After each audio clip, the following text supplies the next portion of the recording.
যিখন BTC যোৱাবাৰ চলিল ইয়াৰে যিকেইজন বিজেপি মন্ত্ৰী আছে BTCৰ মন্ত্ৰী বুলি কৈছোঁ যে MCLA আছে তেওঁলোকে যোৱা সময়ছোৱাত দুৰ্নীতিত লুতুৰি পুতুৰি হৈছে।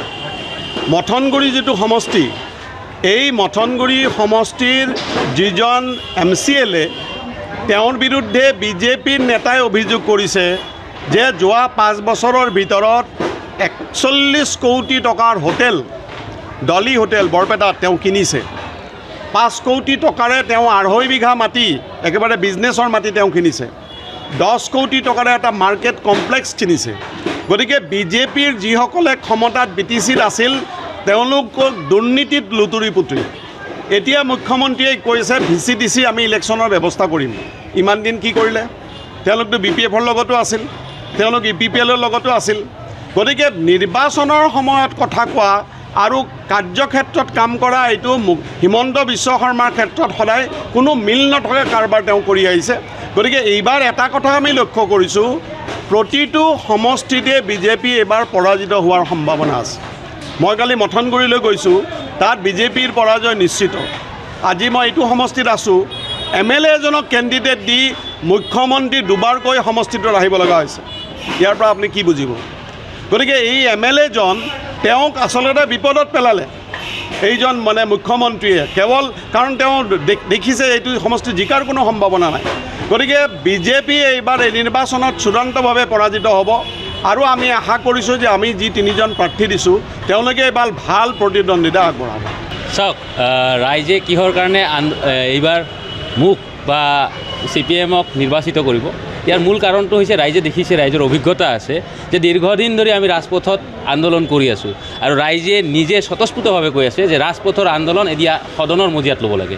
কাৰণ ৰাজপথত কিমান দিন আন্দোলন কৰি থাকিম, সেই আন্দোলনখিনি যেতিয়ালৈকে স্বতঃস্ফূৰ্তে মানে সদনৰ মজিয়াত যেতিয়ালৈকে নাযাব ৰাইজৰ সেই সা সুবিধাখিনি নাহিব। দীৰ্ঘদিন ধৰি আজি প্ৰায় 22 বছৰ ধৰি BTC গঠন হৈছে। BTCত বসবাস কৰা নাগৰিকৰ ভূমিৰ পট্টাৰ নিৰাপত্তা নাই, কাৰণ BTCত বসবাস কৰা বড়ো জনজাতিসকলৰ ভূমিৰ নিৰাপত্তা নাই। ইয়াতে বসবাস কৰা সকলো জনজাতি, সকলো ধৰ্মৰ, সকলো ভাষাৰ মানুহৰ কোনো নিৰাপত্তা নোহোৱা হৈছে BTCত। গতিকে এই কাৰণেই BTCৰ সদনত যাতে এইবাৰ CPMৰ প্ৰাৰ্থীক নিৰ্বাচিত কৰিব সেইটো ৰাইজে এটা খাটাং মাৰ বান্ধি লৈছে। ইয়াৰ লগে লগে BTCত বসবাস কৰা যুৱকসকলে, বিশেষকৈ যুৱকসকলে এই কথাটোত গুৰুত্ব বেছি দিছে যে তেওঁলোকৰ কৰ্মসংস্থান, আজি কৰ্মসংস্থান তেওঁলোকৰ সংকুচিত হৈছে। বিভিন্ন ঠাইত তেওঁলোকে আজি BTCৰ যুৱকসকল গাঁওসমূহ বৃদ্ধ হৈছে। মই যুৱ সংগঠনৰ লগত দীৰ্ঘদিন ধৰি জড়িত হৈ আছোঁ। গাঁওবিলাকত যেতিয়া যুৱক সংগঠন কৰিবলৈ যাওঁ গাঁওবিলাকত দেখা পাওঁ যুৱক নাই। যুৱক ক'ত? বেছিভাগ যুৱক দক্ষিণ ভাৰত অৰ্থাৎ কেৰালাত গৈ কাম কৰি আছে। ইয়াৰ মূল কাৰণটো আৰু তাৰ পৰা তেওঁলোকে চাই আহিছে যে CPMৰ নীতিটো কি, CPMে কেনেধৰণে কৰ্মসংস্থান সৃষ্টি কৰি আছে, কৃষকৰ কেনেধৰণে কাম কৰি আছে, কৃষকৰ হকে মহিলাৰ হকে কেনেধৰণে কাম কৰি আছে, তেওঁলোকে কেৰালাৰ পৰা সেই বস্তুখিনি শিকি আহিছে, দেখি আহিছে। আৰু এইবাবেই হয়তো এইবাৰ BTCত যুৱ প্ৰজন্মই আমাৰ লগত বেছি আছে। আৰু এইটো আশাবাদী আমি যে এইবাৰ আমাক BTCৰ সদনত ৰাজপথৰ আন্দোলনক সদনৰ মজিয়াত পঠিয়াব, এইটো আশা ৰাখিছোঁ। যিখন BTC যোৱাবাৰ চলিল ইয়াৰে যিকেইজন বিজেপি মন্ত্ৰী আছে, BTCৰ মন্ত্ৰী বুলি কৈছোঁ যে MCLA আছে, তেওঁলোকে যোৱা সময়ছোৱাত দুৰ্নীতিত লুতুৰি পুতুৰি হৈছে।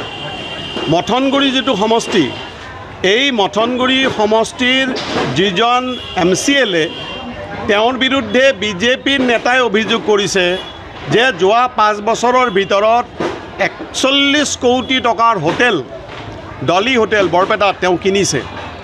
5 কোটি টকাৰে তেওঁ 2.5 বিঘা মাটি একেবাৰে বিজনেছৰ মাটি তেওঁ কিনিছে। 10 কোটি টকাৰে এটা মাৰ্কেট কমপ্লেক্স কিনিছে। গতিকে বিজেপিৰ যিসকলে ক্ষমতাত BTCত আছিল তেওঁলোকক দুৰ্নীতিত লুতুৰি পুতুৰি। এতিয়া মুখ্যমন্ত্ৰীয়ে কৈছে VCDC আমি ইলেকশ্যনৰ ব্যৱস্থা কৰিম। ইমান দিন কি কৰিলে? তেওঁলোকতো BPFৰ লগতো আছিল, তেওঁলোক EPPLৰ লগতো আছিল। গতিকে নিৰ্বাচনৰ সময়ত কথা কোৱা আৰু কাৰ্যক্ষেত্ৰত কাম কৰা এইটো হিমন্ত বিশ্ব শৰ্মাৰ ক্ষেত্ৰত সদায় কোনো মিল নথকা কাৰবাৰ তেওঁ কৰি আহিছে। গতিকে এইবাৰ এটা কথা আমি লক্ষ্য কৰিছোঁ, প্ৰতিটো সমষ্টিতে বিজেপি এইবাৰ পৰাজিত হোৱাৰ সম্ভাৱনা আছে। মই কালি মথনগুৰিলৈ গৈছোঁ, তাত বিজেপিৰ পৰাজয় নিশ্চিত। আজি মই এইটো সমষ্টিত আছোঁ, MLA এজনক কেণ্ডিডেট দি মুখ্যমন্ত্ৰী দুবাৰকৈ সমষ্টিটোত আহিব লগা হৈছে। ইয়াৰ পৰা আপুনি কি বুজিব?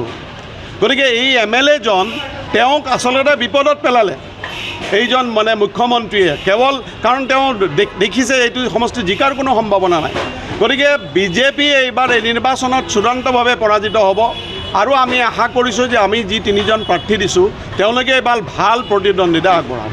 চাওক, ৰাইজে কিহৰ কাৰণে এইবাৰ মোক বা CPM-ক নিৰ্বাচিত কৰিব, ইয়াৰ মূল কাৰণটো হৈছে ৰাইজে দেখিছে, ৰাইজৰ অভিজ্ঞতা আছে যে দীৰ্ঘদিন ধৰি আমি ৰাজপথত আন্দোলন কৰি আছোঁ আৰু ৰাইজে নিজে স্বতঃস্ফূৰ্তভাৱে কৈ আছে যে ৰাজপথৰ আন্দোলন এতিয়া সদনৰ মজিয়াত ল'ব লাগে।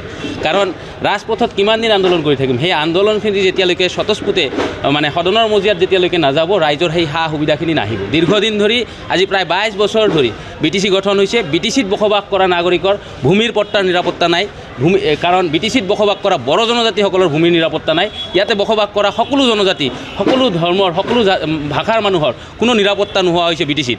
গতিকে এই কাৰণেই BTCৰ সদনত যাতে এইবাৰ CPM-ৰ প্ৰাৰ্থীক নিৰ্বাচিত কৰিব সেইটো ৰাইজে এটা খাটাং মাৰ বান্ধি লৈছে। ইয়াৰ লগে লগে BTCত বসবাস কৰা যুৱকসকলে, বিশেষকৈ যুৱকসকলে এই কথাটোত গুৰুত্ব বেছি দিছে যে তেওঁলোকৰ কৰ্মসংস্থান, আজি কৰ্মসংস্থান তেওঁলোকৰ সংকুচিত হৈছে। বিভিন্ন ঠাইত তেওঁলোকে আজি BTCৰ যুৱকসকল গাঁওসমূহ বৃদ্ধ হৈছে। মই যুৱ সংগঠনৰ লগত দীৰ্ঘদিন ধৰি জড়িত হৈ আছোঁ। গাঁওবিলাকত যেতিয়া যুৱক সংগঠন কৰিবলৈ যাওঁ, গাঁওবিলাকত দেখা পাওঁ যুৱক নাই। যুৱক ক'ত? বেছিভাগ যুৱক দক্ষিণ ভাৰত অৰ্থাৎ কেৰালাত গৈ কাম কৰি আছে। ইয়াৰ মূল কাৰণটো আৰু তাৰ পৰা তেওঁলোকে চাই আহিছে যে CPM-ৰ নীতিটো কি, CPM-এ কেনেধৰণে কৰ্মসংস্থান সৃষ্টি কৰি আছে, কৃষকৰ কেনেধৰণে কাম কৰি আছে, কৃষকৰ হকে, মহিলাৰ হকে কেনেধৰণে কাম কৰি আছে, তেওঁলোকে কেৰালাৰ পৰা সেই বস্তুখিনি শিকি আহিছে, দেখি আহিছে। আৰু এইবাবেই হয়তো এইবাৰ BTCত যুৱ প্ৰজন্মই আমাৰ লগত বেছি আছে। আৰু এইটো আশাবাদী আমি যে এইবাৰ আমাক BTCৰ সদনত ৰাজপথৰ আন্দোলনক সদনৰ মজিয়াত পঠিয়াব, এইটো আশা ৰাখিছোঁ। যিকোনো খবৰৰ বাবে যোগাযোগ কৰক 7099017330 লগতে 7099017110 নম্বৰত।